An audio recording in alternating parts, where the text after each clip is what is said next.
A primary source is something that's from a time period, a place, a person, and when studying history, they are essential to learning about the past. This is the EPS podcast, where everything is a primary source. Today is a special episode. I don't usually put shows out on Sundays, but I figured I would today. I've had an idea rattling around in my head to talk about the 1968 James Brown concert at the Boston Garden, the day after Martin Luther King Jr. was assassinated, and its impact and what it tells us about how much a musical performance can mean to a society and what it can tell us about the time period when looked at in retrospect and analyzed. But since today is Super Bowl Sunday, I thought I might go back not all the way to 1968, but rather 2002, 20 years ago, to Super Bowl 36 and the halftime performance that was performed by the Irish band U2. These two concerts may not seem like they have a lot in common, but in fact, when looked at, and not even all that closely, they do. Both concerts acted as a memorial. In fact, the 1968 concert was opened by Boston Mayor Kevin White, who told the audience in attendance and the TV audience, because he had asked for it to be simulcast on WGBH out of Boston, that they were going to honor Dr. King's memory by enjoying James Brown's music for the night. This was a way to try to keep Boston from erupting into riots, much like many other cities had the day after Dr. King had been shot and killed. U2 was also memorializing. In fact, that's why the NFL invited them to be the performers for the halftime show. They understood full well that all eyes would be on the Super Bowl, as it tends to be, but even more so after 9/11, because this, next to July 4th, is probably the most upfront celebration of American culture and American society and all things American. And although U2 is a band from Ireland, their connection to the United States cannot be understated. They had long since gained lots of popularity in the country. Their inspiration for their form of music was coming directly from the United States throughout their career. And when memorializing and recognizing an entire country's loss, sometimes it is best to look outside the nation. The outsider's perspective can have a much more unifying component to it than somebody from, say, New York or Washington might have, a musician that is. The 1968 James Brown concert and the 2002 U2 halftime show are also connected in that while James Brown's concert was directly in Boston for a Boston audience on television, Boston was one of the big audiences of 2002 for U2 because the New England Patriots were playing in that Super Bowl. And it goes even further than that, in that the second song, there's only 3 songs that U2 played that night. The second one being about Martin Luther King Jr., just called MLK. And as I said before, the James Brown concert was in memorial for Martin Luther King Jr.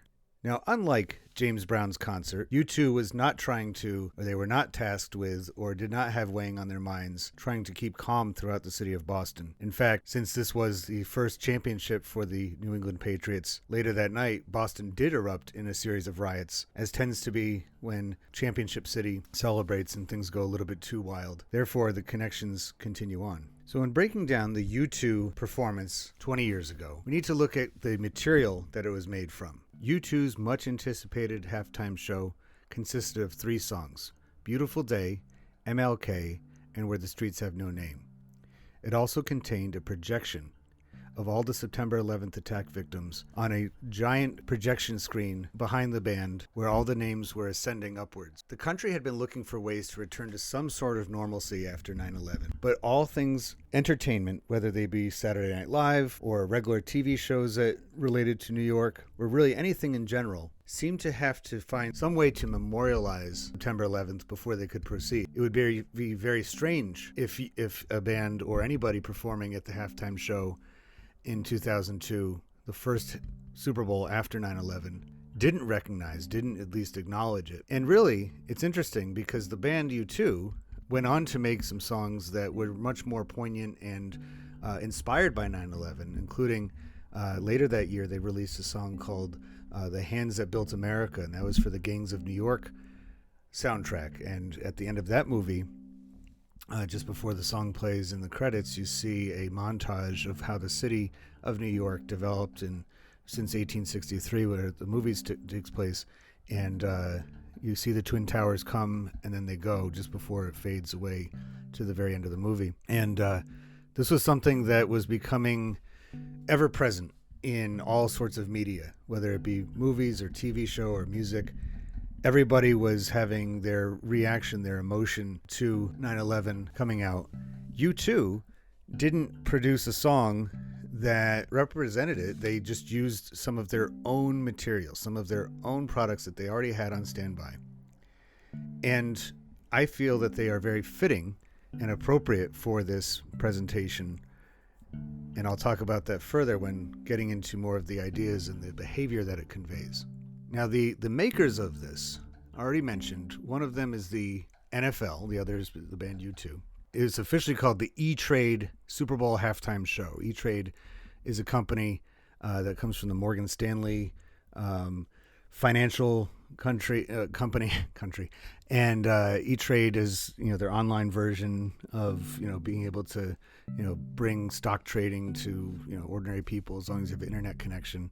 The status of all three of these in that time period they're at the top of their respective fields. The Super Bowl and everything about it was still, and it continues to very much be a major corporate enterprise, major corporate undertaking. E-Trade putting the corporate sponsorship behind it, making sure that they, among the dozens of other big companies, putting their multi-million-dollar Super Bowl ads out. I believe that was the year that had several 9/11 tributes and commercials, just like I was saying before.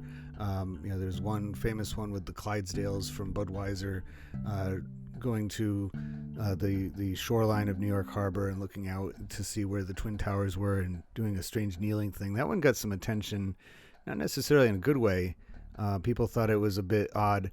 And so, how people demonstrated their feelings about 9/11 was hard to predict, what they would do, and then the audience, how they would react. I think after a while, people in this country became sort of like a rating system, a rating and ranking system of how we felt, the way that honoring the victims of 9/11 and recognizing that date, memorializing it, how people compared with each other with that. U2 had gained a newfound fame in the late 90s, early 2000s. Not that they had ever really faded away, but they seemed to be enjoying a lot more popularity than perhaps they had at the beginning of that decade. And so by 2002, they weren't a older group that was brought out to perform on stage, sort of like what happened 2 years later after the Janet Jackson, Justin Timberlake wardrobe malfunction.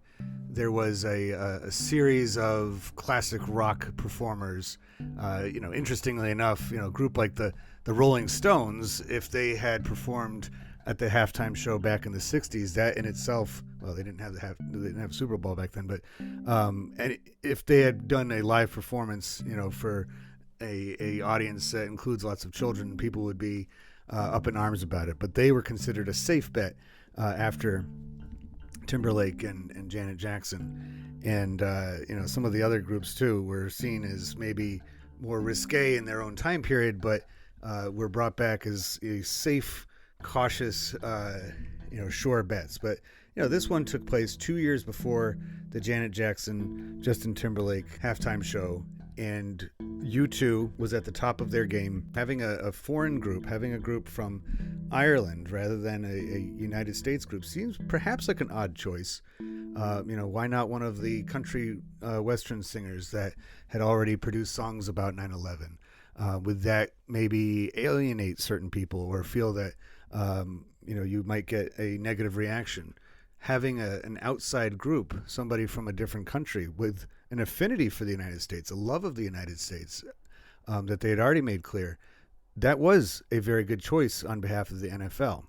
And speaking of the NFL, for a variety of reasons, the NFL at that time, as it is today, is at the top of the sports viewing, especially with the Super Bowl. Unlike the other professional sports, they don't have a series of games that will produce a champion. They have one. Their playoffs are highly recognized and followed throughout the years, because every game means something.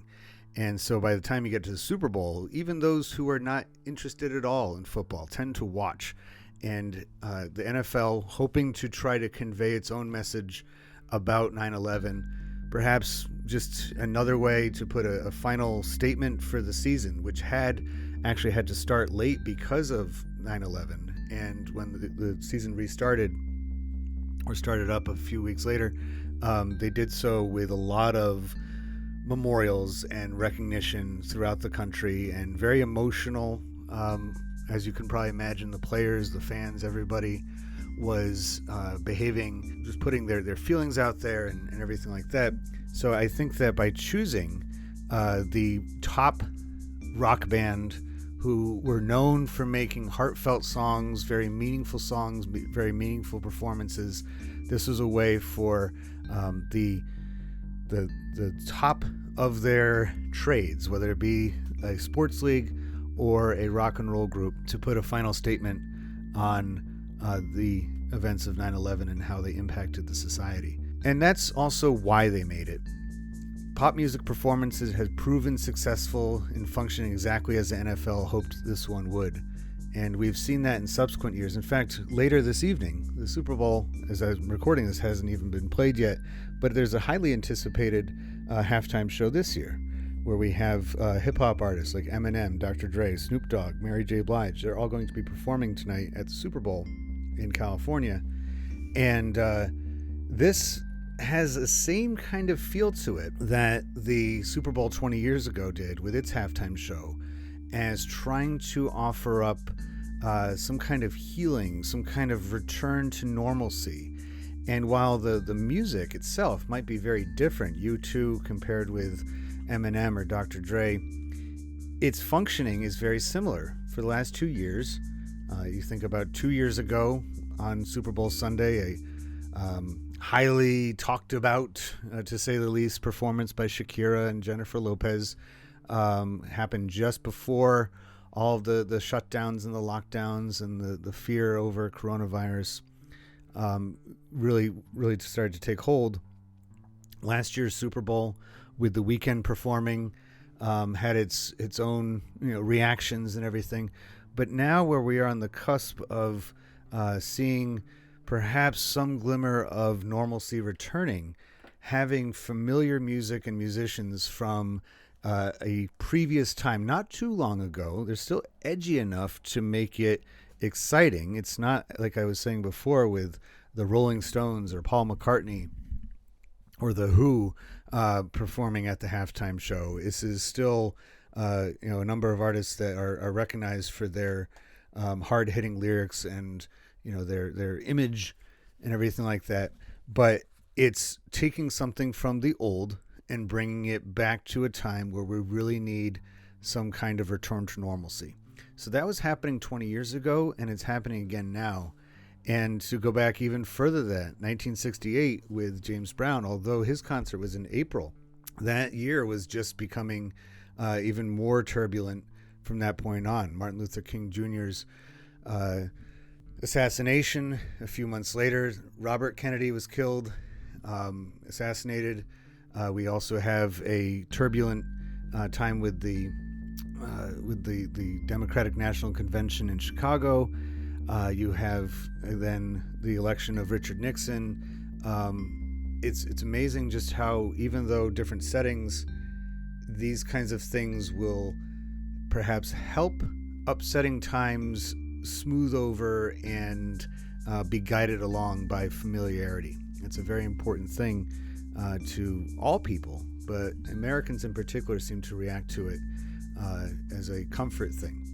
So the why they made it, like I've been saying all along, there's so much to do when it came to post 9/11. It was a revolutionary time period. It was going to be a revolutionary time period because, after all, with the turn of the century and the turn of the millennium, people were excited about the new frontier that was the 2000s. And then 9 months into it, we have a world-changing event where thousands of people are killed all in one day. everything's changed. Everything is just whirling out of control. There's so much worry. There's so much concern. There's so much fear. So to have something like this performed, and it's memorializing, but at the same time, it's a celebration. And you watch the footage of this U2 halftime show. It's not people crying. If they are, they're yelling, they're emotional, they're happy, they're acting like Americans. They're excited, they're wanting to be happy, but at the same time, the cheers are not coming from a place purely of joy. It's also celebrating the people that they can see directly in front of them. And I don't mean U2, I mean all of the names of the people on the projection screen. This is something very important, and I think that's exactly what was intended by making it this way. This was made at the Superdome in New Orleans, Louisiana. A bit of a few years later, that would also be the centerpiece to the catastrophe that turned out to be Hurricane Katrina and its aftermath, where thousands of people displaced from the hurricane and the levees breaking and having their neighborhoods flooded out themselves went to the Superdome looking for shelter, and that became a symbol of the times a few years later in 2005. But as of 2002, this was the chosen location for the Super Bowl. Now, these things are chosen way in advance. It's not something that was, a few weeks before they decided to hold it at the Superdome, just because everybody just gets inundated. Each of the cities has to really prepare for the flux of people coming in, not only to watch the game, but the media. Everybody's attention is on that city for the 2 weeks leading up to the Super Bowl. And so that's important. And during the concert, Bono actually incorporates Louisiana into his song where it doesn't exist before, where the streets have no name. He says, dancing in the Louisiana rain, and just to recognize the crowd directly in front of him, even though there's probably a sizable portion of them from both St. Louis as well as New England because of the two teams playing that night. But it was made in Louisiana.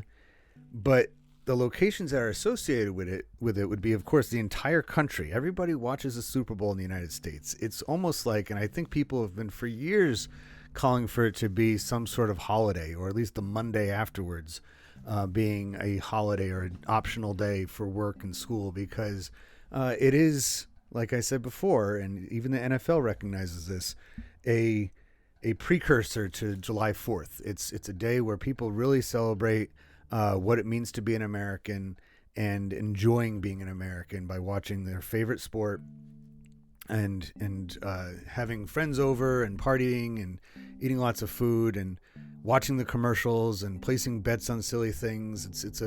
It's a nice, easygoing time. It just, sometimes people wish it wasn't on a Sunday night because it puts things on.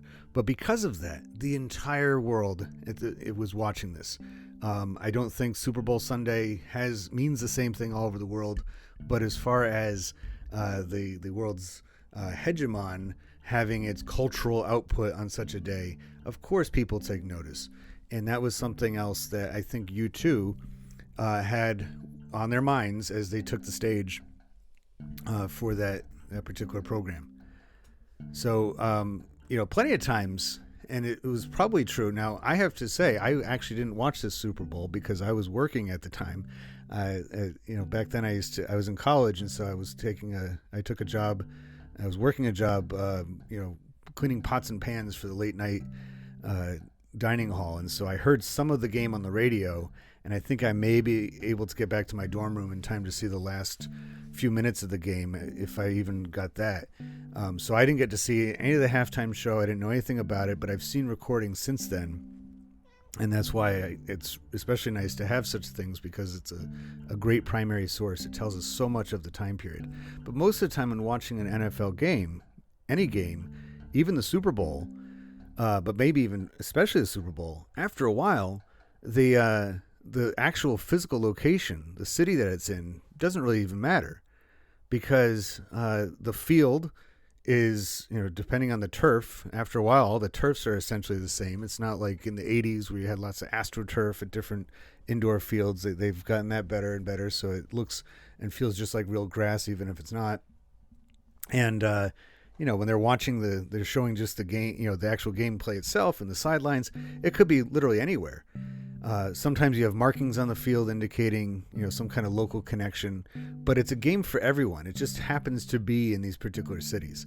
So in this case, where it was specifically really doesn't mean much.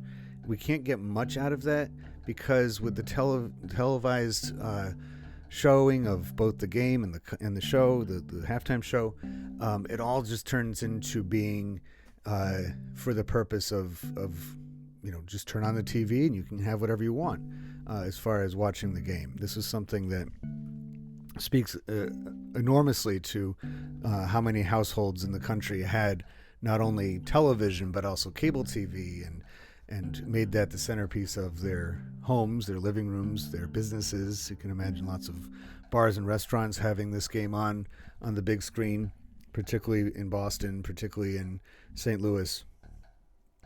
I'm curious what kind of beer they might have had in St. Louis during this game. Now, this leads us to the next question that I always ask when looking at a primary source, and who's the intended audience or user of this? Well, the Superdome audience is the most direct one. Musicians tend to like to have an audience right up close. When comparing this to the James Brown concert, for example, that concert in 1968 was planned well in advance.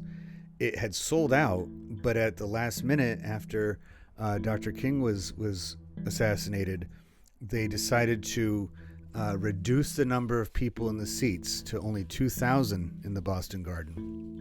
And that's why it was broadcast on television at the last minute with the public TV station as a way to encourage people to stay home to watch the show, whether they had tickets or not. They could watch and enjoy a concert rather than potentially going out and taking part in things that might get out of hand. So it was actually used as a calming mechanism. But James Brown and his opening act, all the people that were there, they had a few speakers, they had a comedian or somebody doing a comedy routine before that show. They're interacting with the audience that's there. And that's very important for live performances, to get that feedback, initial feedback from the audience, so you know that what you're doing is being enjoyed, and you get that through applause, through hooping and hollering, through people dancing. And so with the U2 performance in 2002, that's also very important. They have a live audience directly there, people directly on the field, and of course throughout the stadium itself, taking pictures and cheering and erupting in different kinds of ways, reacting to what the band's doing. And that's something that was not new for U2. When bands tend to perform at the Super Bowl, they, I'm sure, recognize that they might not be who the people came to see. That their form of music might not be, because it's like anything else. If you go to a U2 concert, you pay your money just for them, and you might not even like their opening act very much, but you're going to be a fan of U2. Well, that's not necessarily true for when performing at something like the Super Bowl. And so you had a lot of people just, I think, happy to have something that looked familiar to them, even if it was going to rapidly transform into a memorial from U2. But having the audience there, but then, of course, the entire country and the entire world. At one point, Bono, when he's about to launch into the last song, Where the Streets Have No Name, he starts it with saying, America. And so that's another clear, here's your intended audience. This is his tribute and his band's tribute to the whole country. Now, the actual performance itself, I've watched it a few times, and it seems that the first time I watched it, I kind of had a funny feeling about it. I said to myself, this doesn't quite seem right. But then I have to put myself back into 2002. Like I said, I didn't get to see this live. So by the time I got around to watching this whole thing, I've had years more of other 9/11 tributes, both tasteful, some questionable, some just kind of benign to look at and to consider. And so some of the choices that they made in 2002 might not have been made in 2005 or 10 or 12 or any of the times afterwards. But at that time, it seemed like the right thing. Now, going from the beginning of the show, which consists of only 3 songs, like I said, it's not a long. Some of these artists will come up with montages of their songs. They'll do lots of them. They'll have surprise guests come on out of nowhere. But there's nothing like that. The band is almost like secondary to the projection on the screen behind them. But it starts out, and I think looking at this over again, I can say that it seems like they were trying to almost parallel the actual morning of September 11th, Tuesday, September 11th, 2001, at least in New York, by starting out with Bono. So the rest of the band is on stage. Bono is walking through the crowd. That's where we first see the lead singer. And he's singing saying the opening lines to the song Beautiful Day. Well, weather-wise, at least, Tuesday, September 11th in New York was a beautiful day. It was something that a lot of people, the last thing that they would have thought was going to be happening was, airplanes coming out of Boston being hijacked and then flown into the World Trade Center, and then 2 others going missing from the radar, and 2 others, one to the Pentagon, and then another in the field in Pennsylvania being taken down. Early that morning, a lot of people were just going to work as normal. They were going about their lives as normal. And so here is Bono walking through a crowd, like a crowded street in New York, going to his workplace. The stage is one of his 2 workplaces, the studio being the other one. And so he's singing this Beautiful Day song. And by the time he gets to the stage, the crowd is erupting. And then the band transitions over to MLK. And this song doesn't mention Martin Luther King Jr. by name. It is actually a very short song, almost spoken word, speaking to just it's very poetic, and it's fitting to what's going on in their show. The lyrics are very short.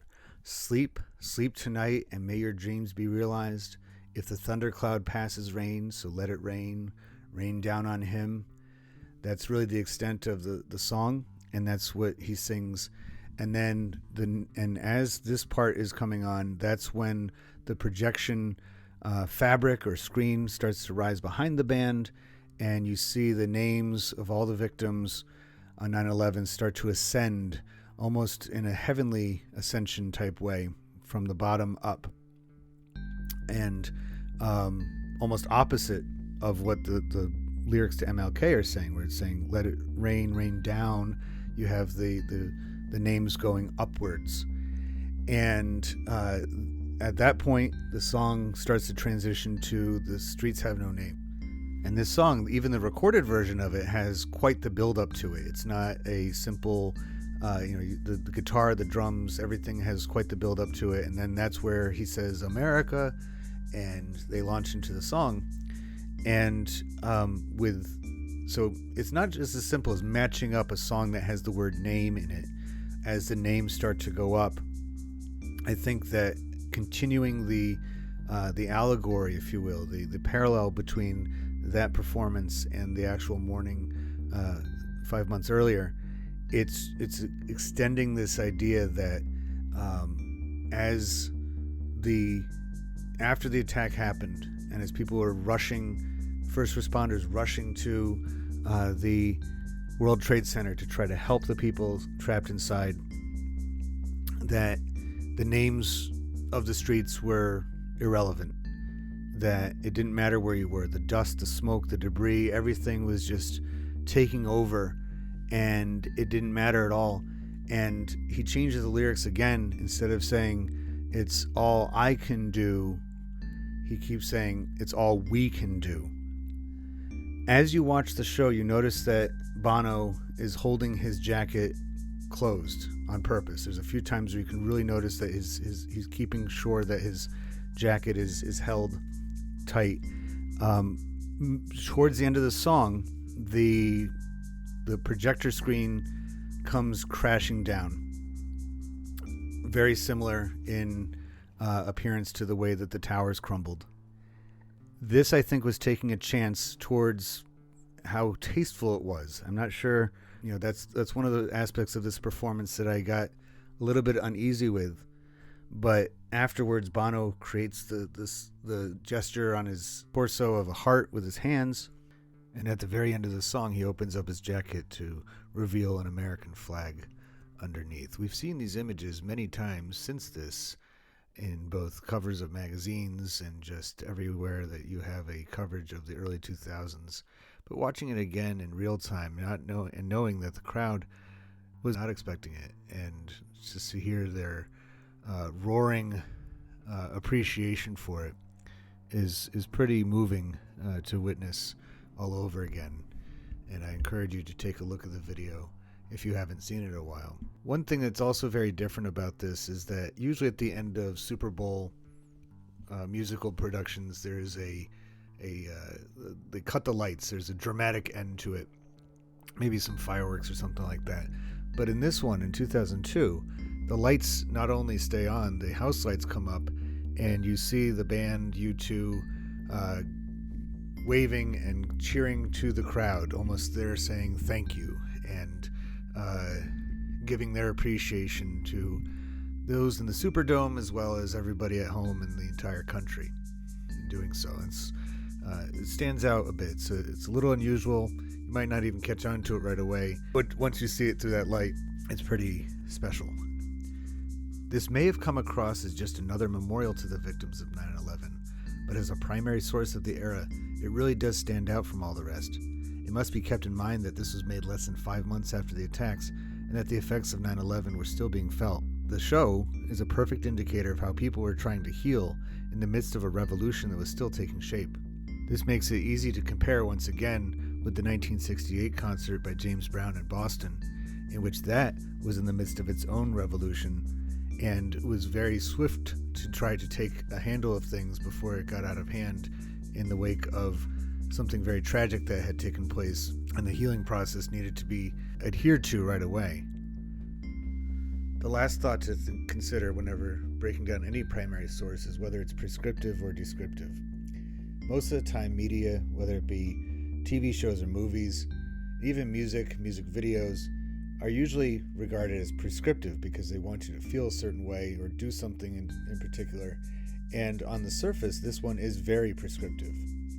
The choices of the songs that the band took and the order that they put them in, the visual show that was going on at the same time with the names, that is very much prescribing to the audience, both in person and on television, that they want us to feel a certain way about things. And that resonates still today. It's not something that goes away.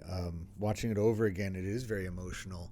And to take an opportunity just to look back 20 years ago, I think that more gratitude should be given to U2 for putting on this very special program, because it did show the country just how much the international audience was trying to help us in our grieving and recognizing what is special about the United States, and their solidarity with the country was shown throughout that performance, as well as, of course, the very end when Bono shows the American flag lining of his jacket, showing that on the inside of him, and perhaps others around the world, is the connection to the country and love of it and its people.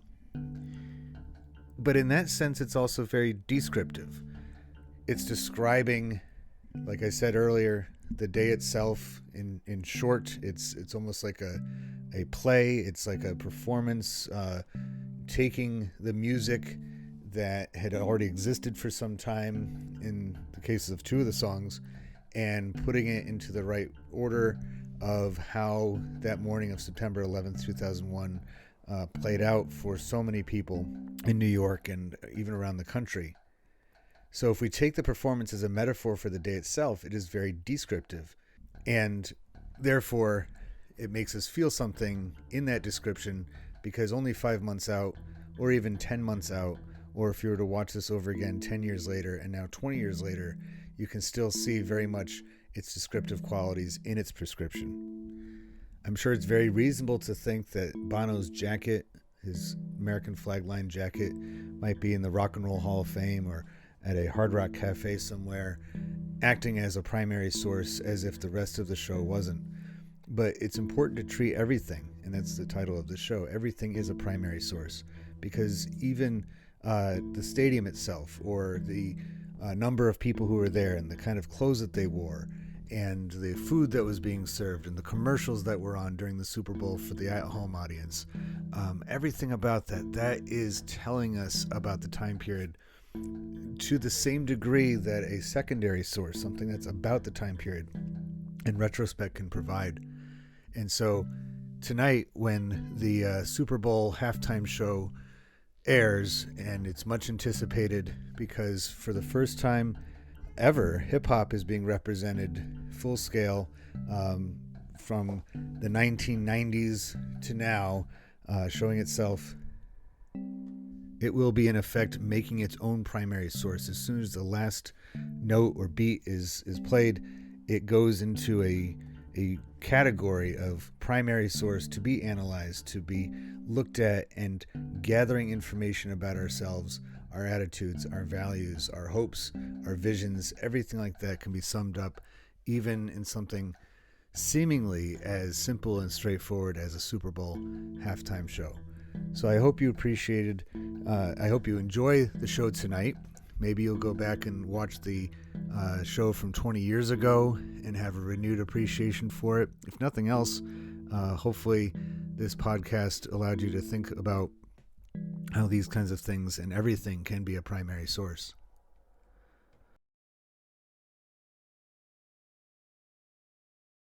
If you like what you hear, please consider going to Patreon and looking up the EPS podcast and becoming a patron. Otherwise, you can hear other episodes of the show on Spotify, Apple Podcasts, Google Podcasts, anywhere that you get your podcasts. Make sure that you subscribe, that you give it as many stars as you think it deserves, and that you stay tuned for more Everything is a Primary Source, the EPS podcast. I'm Eric Paul, and I hope to talk to you again soon.